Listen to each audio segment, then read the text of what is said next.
దేవునికి స్తోత్రం. ప్రభా నిన్ను అప్పగించే దుర్మార్గుడు ఎవరయ్యా? నిన్ను అప్పగించే దుర్మార్గుడు ఎవరయ్యా? ప్రభా నేనా యోధ? ప్రభా నేనేనా? మిగిలిన వాళ్ళు నేనా అన్నప్పుడు స్పందించలా. యోధ ప్రభా నేనేనా అన్నప్పుడు నీకు తెలియదా యోధా అన్నప్పుడన్నా వీడికి ఎలగాలగా. నా బతుకంతా తెలుసుకున్నాడు, ఆయన ముందు నేను నటించలేను, ముసుకేసుకోలేను, ముసుగులు ఓడబీకేవాడు ఆయన, ఎందుకు ఆయనతో చతురు? ప్రభా నన్ను క్షమించని కాళ్ళ మీద పడతాడేమో.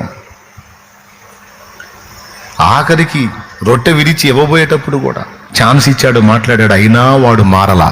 హృదయాన్ని కఠినపరుచుకున్నాడు. ఆయన ఏం చేస్తాడు? నీ కుటుంబ సభ్యులు హృదయాన్ని కఠినపరుచుకుంటే నువ్వేం చేస్తావు? ఏడ్చి మొత్తుకోవటం తప్ప నువ్వేం చేయలేవు. దేవుని పాదాలు పట్టుకొని ఇంకా ఏదన్నా అవకాశం ఉంటే చూడు ప్రభువా, మలుపు దిప్పు ప్రభువా, ఆలోచింపజేయి ప్రభువా అంటే ఇక ఫైనల్ ఉంది ఒకటే, మంచాన వేయటం.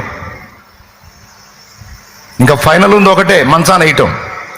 అట్లేసిన మళ్ళా నువ్వు ఏడుస్తావు. మార్చమన్నానే కానీ మంచాన ఏమన్నానా? అన్నీ నువ్వే డైలాగులన్నీ. రక్షించంటివి, మంచాన్ని వేసి వాడు ఏదైనా బెండ్ అవుతాడని చూస్తేనే రోజు మొత్తుకుంటుంటివి. ఎట్లమ్మాయి నీతో అంటాడు. దేవునికి స్తోత్రం. పెద్దగా చెప్పండి, మీకు ఏదో నీరసం వచ్చినట్టుంది.